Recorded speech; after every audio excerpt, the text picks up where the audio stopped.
Hello વિદ્યાર્થી મિત્રો, આગળના લેક્ચરના અંદર આપણે પ્રકરણ 4 જે છે સમતલમાં ગતિ એના અંદર સદિશોનું વિભાજન કઈ રીતે કરવામાં આવે છે એના વિશેની આપણે માહિતી મેળવી હતી। હવે આજે આપણે કે કોઈ પદાર્થ સમતલમાં ગતિ કેવી રીતે કરે છે અને એની ગતિના જે પણ ઘટકો છે એની ચર્ચા કરવાની છે, બરાબર।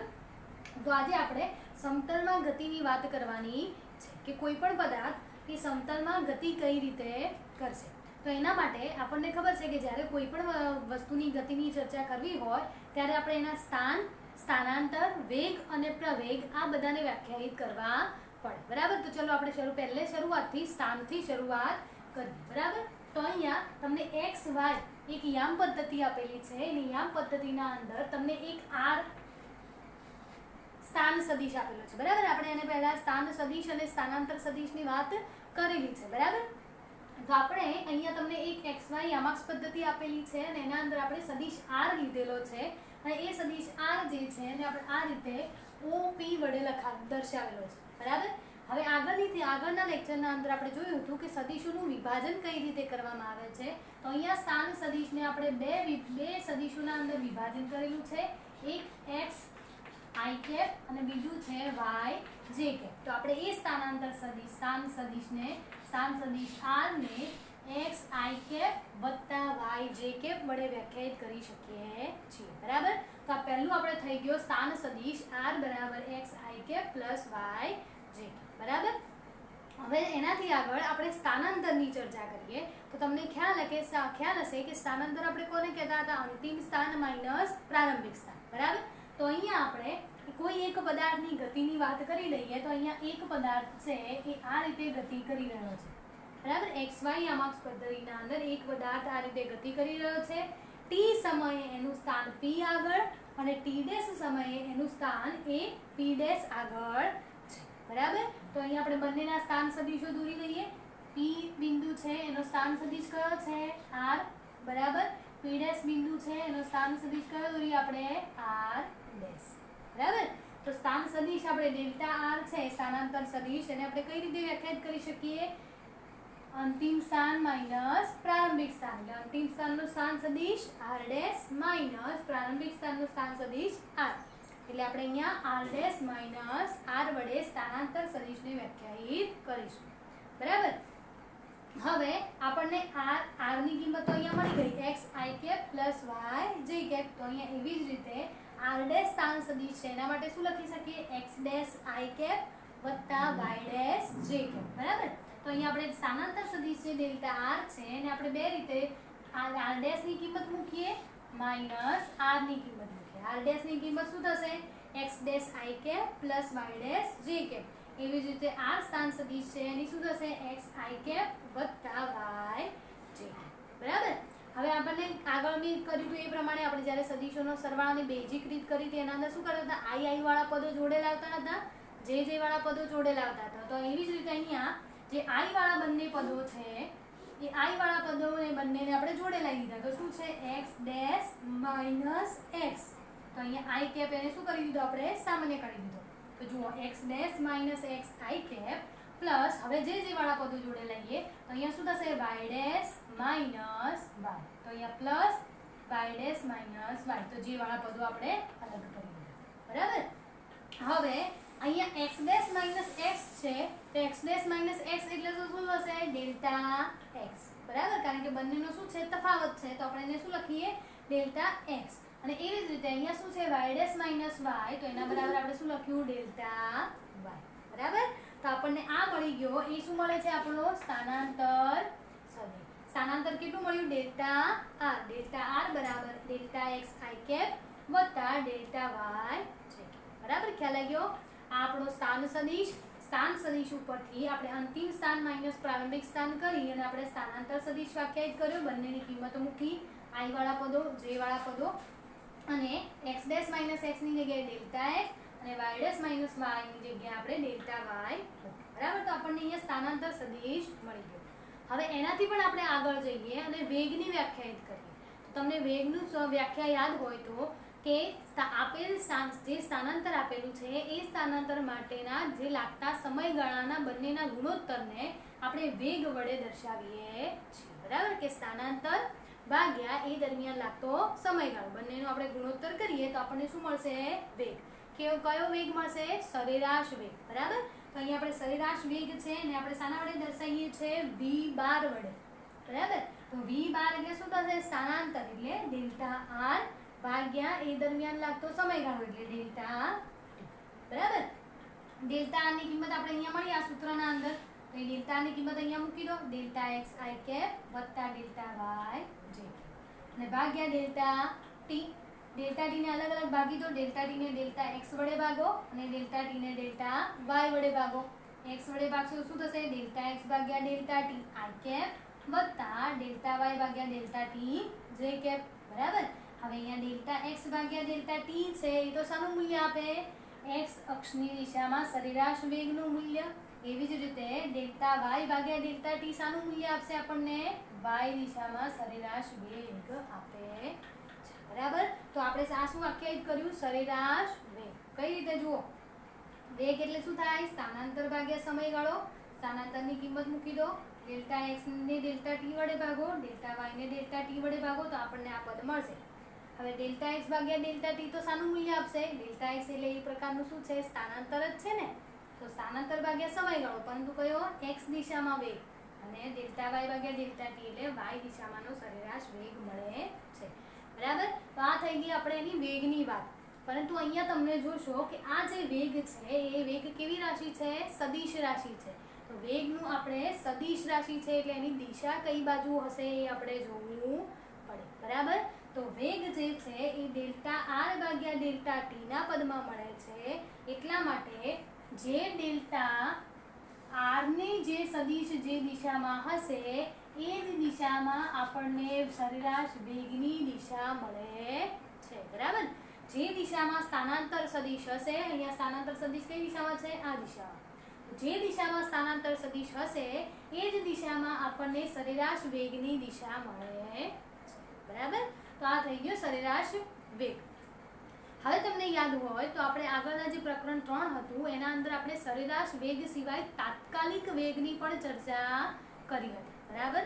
અને તાત્કાલિક વેગ શોધવા માટે આપણે શું લેતા હતા? લિમિટ લેતા હતા કે limit delta T tends to 0. એનો મતલબ શું થતો હતો? આપણે જે ડેલ્ટા ટી જે સમયગાળો લીધા હતા એ સમયગાળો ધીમે ધીમે શું કરવાનો હતો? નાનો કરવાનો હતો. એટલે શૂન્ય તરફ લઈ જવાનો હતો. અને એના લિમિટ લેતા આપણને તાત્કાલિક વેગનું મૂલ્ય મળતું હતું. બરાબર.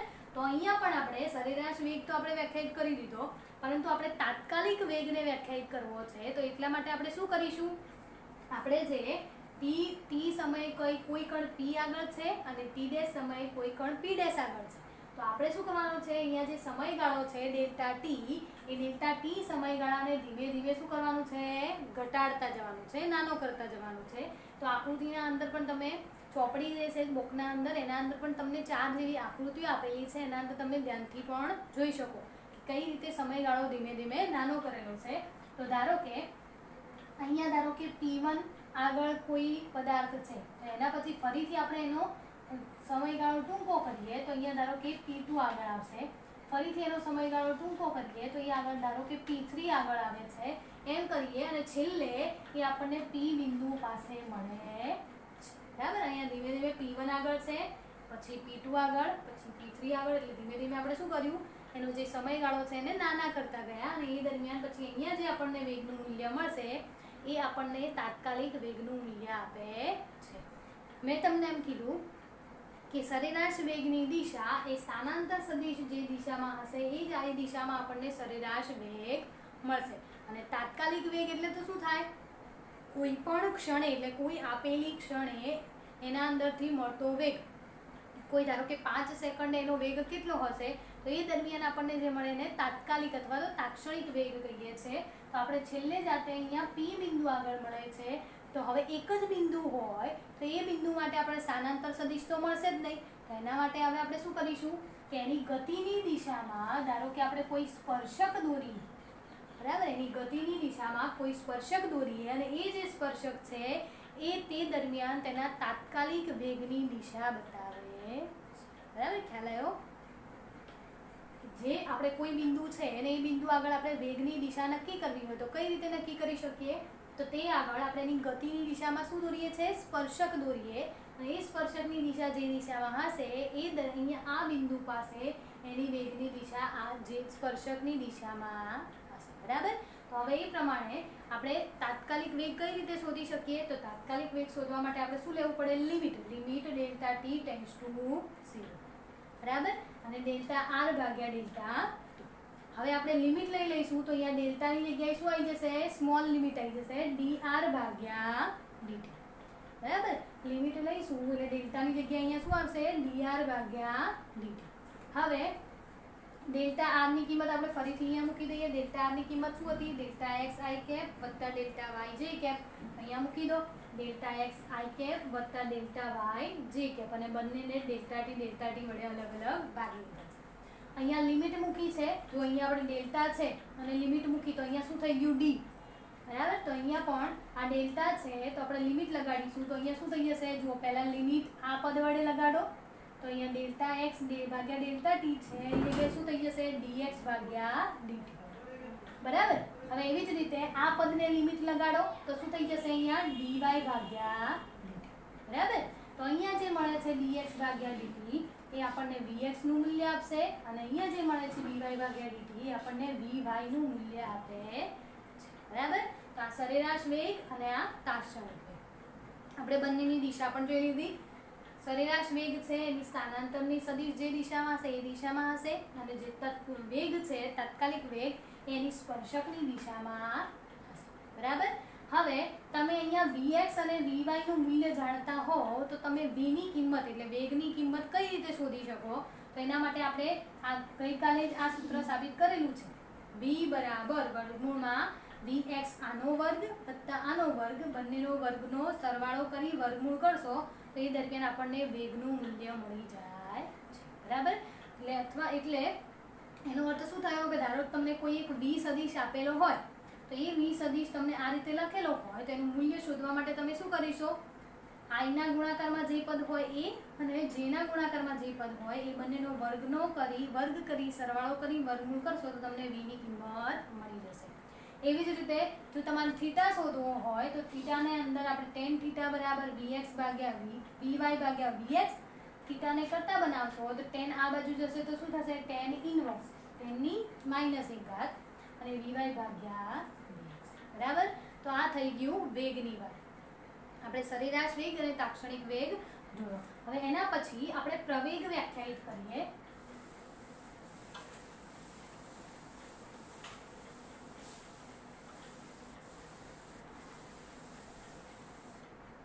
બરાબર. હવે વેગ જોઈ લીધું. હવે એના પછી આપણે પ્રવેગને વ્યાખ્યાયિત કરીએ તો તમને પ્રવેગ પણ આપણે આગળ વ્યાખ્યા કરેલી છે કે પ્રવેગ k બરાબર શું થાય? વેગ ભાગ્યા સમય. બરાબર. પ્રવેગ એટલે શું થાય? વેગ ભાગ્યા સમય એટલે ડેલ્ટા v ભાગ્યા ડેલ્ટા t.